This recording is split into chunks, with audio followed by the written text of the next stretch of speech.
காலையிலேருந்து பார்த்தீங்கன்னா, மழை வந்துரக்கூடாது அப்படின்னு சொல்லிட்டு பார்த்துட்டே இருக்கேன். ஏன்னா, நல்ல கிளைமேட் வந்து மழை வர மாரி தான் இருக்கு. இருந்தாலும் அந்த தரை போடுற வேலை பெண்டிங்கில இருந்துட்டே இருக்கு. இன்னைக்கு எப்படியாவது அத செய்யணும் அப்படின்னு சொல்லி தான் ஐடியா பண்ணியிருந்தோம். ஆனா, என்ன நடக்க போகுது அப்படின்னு சொல்லிட்டு தெரியல. பார்ப்போம். கடவுள் புண்ணியத்தில மழை வராது அப்படின்னு சொல்லி தான் நம்பிட்டுருக்கோம். இதுக்கப்புறமும் வராம இருந்தா ரொம்ப நல்லது அப்படின்னு சொல்லிட்டு யோசிச்சுட்டே நான் அப்பப்ப வெளியில அந்த கிளைமேட்ட பார்த்துட்டே இருந்தேன். சரி இதுக்கப்புறம் போயிட்டு நம்ம சாப்பிடலாம் அப்படின்னு சொல்லிட்டு தான் சாப்பிட போறேன் தோசை ஊத்தி. அவங்க பார்த்தீங்கன்னா, விரதம் தான் இருக்காங்க.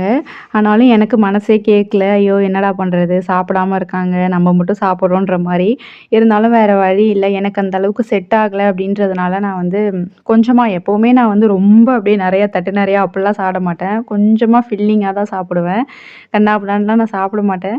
சரி இருந்தாலும் அது கூட சாப்பிடலனா எனக்கு இப்ப இருக்க இதுக்கு செட் ஆகாது அப்படின்னு சொல்லிட்டு தான் சாப்பிட்டுட்டுருக்கேன்.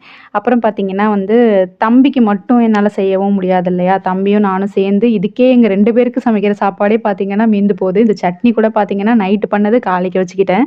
இந்த மாரி தான் போயிட்டுருக்கு. மோஸ்ட்லி இந்த மாரிலாம் நான் வைக்க மாட்டேன். ஆனா, இப்ப தம்பிக்கும் எனக்கும் அப்படிங்கிறதுனால மட்டும் மாவு கூட அரைக்கலன்னா பார்த்துக்கோங்க. ஏன்னா மாவு 2 பேருக்காகன்னு நெறையா அரைச்சோம்னா செட் ஆகாது இப்ப அப்படின்னு சொல்லி கடையில தான் வாங்கி யூஸ் பண்ணிக்கிறேன். அப்புறம் இன்னைக்கு காலையில தம்பிக்கு பார்த்தீங்கன்னா, லஞ்சுக்கு வந்து நான் தக்காளி ரைஸும், அதுக்கப்புறம் வந்து பொட்டேட்டோ ஃப்ரை இது 2 தான் வந்து பண்ணியிருந்தேன். சிம்பிளா தான் நான் இப்ப பண்ணிட்டுருக்கேன். நான் ஏற்கனவே சொன்ன மாரி 2 பேருக்காக அப்படிங்கிறனால கொஞ்சம் கொஞ்சமா தான் நான் பண்றேன். வேஸ்ட் பண்ணக்கூடாது அப்படின்றதுனால. அப்புறம் வேலை செய்றவங்களுக்கு டீ போடணும் அப்படின்னு சொல்லிட்டு அத வச்சுட்டு, அதுக்கப்புறம் இந்த வாஷிங் மிஷின் கிட்ட பார்த்தீங்கன்னா, ஏதோ தண்ணி இருக்க மாரியே இருந்துச்சு. அது என்னன்னு சொல்லிட்டு பார்த்தேன். ஏன்னா ஒரே எறும்பா இருந்துச்சு அந்த பக்கம். கடைசியில பார்த்தா என்னன்னே தெரியல. ஏதோ தம்பி சாப்பிட்டு ஏதோ போட்டுருந்துருக்கான் போல. அதனால எறும்பு வந்திருந்திருக்கு. அதுக்கப்புறமா அந்த பெட்ஷீட்லாம் மடிச்சு வச்சுட்டு, திரும்ப அந்த கிளைமேட்டையே பார்த்து யோசிச்சுட்டே இருந்தேன். என்னடா இது மழை வந்துருமா? மழை வந்துருமான்னு சொல்லிட்டு அதுவே ஒரு சிந்தனையா ஓடிட்டு இருந்துச்சு. அப்புறம் பார்த்தீங்கன்னா, இந்த ரூம்ல இருக்க இந்த ஷெல்ஃப் மட்டும் இன்னைய வரைக்கும் அரேஞ்ச் பண்ணவே இல்ல. ரொம்ப மோசமா தான் இருக்கு.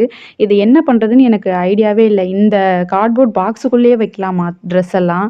இல்ல தனியா மடிச்சு ஷெல்ஃப்லயே வைக்கலாமா? அப்படின்னு சொல்லி யோசிச்சுட்டே தான் இருக்கேன். இன்னுமே அத நான் சரியா செஞ்ச பாடில்ல. சரி இன்னொரு நாள் பார்த்துக்கலாம் அப்படின்னு சொல்லிட்டு எடுத்து எடுத்து பார்த்துட்டு எடுத்து திரும்ப வச்சுட்டேன். ஸோ அவ்வளோதான் இன்னைக்கு விளாக் வந்து இவ்வளோதான். கண்டிப்பா உங்களுக்கு பிடிக்கும்னு நம்புறேன். தேங்க்ஸ் ஃபார் வாட்சிங். பாய்.